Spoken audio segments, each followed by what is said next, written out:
বিশ্বনবী যখন রুকু দিতেন, সিজদায় চলে যেতেন, উটের পচা নাড়ি ভুড়ি এনে বিশ্বনবীর কাঁধে ফেলে রাখা হতো। বিশ্বনবীর গলার মধ্যে রশি ধরে টান দেয়া হতো। কয়েকবার বিশ্বনবীর এই ঘাড়ের এই চামড়া ছিঁড়ে গিয়েছে, একবার চাদর টান দেওয়ার কারণে, আরেকবার রশি টান দেওয়ার কারণে।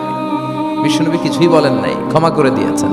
যেই মক্কার শত্রুরা বিশ্বনবীকে মক্কা থেকে বিতাড়িত করেছেন, এবং যেই রাতে উনি হিজরত করলেন, মাইগ্রেট করলেন, উনি কেঁদে কেঁদে বারবার মক্কার দিকে ফিরে তাকায়, আবার যায়, আবার ফিরে তাকায়, মাতৃভূমির মায়া ছাড়তে পারছেন না।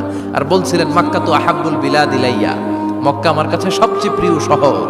লাউলা উখরিজতু লামা খরাজতু মিনহা, আমার যদি বের করে না দেয়া হতো এই শহর থেকে, আমি কোনোদিন এই শহর থেকে বেরোতাম না। এত ভালোবাসতেন বিশ্বনবী মক্কাতুল মুকাররমাকে। ধৈর্যশীল ছিলেন।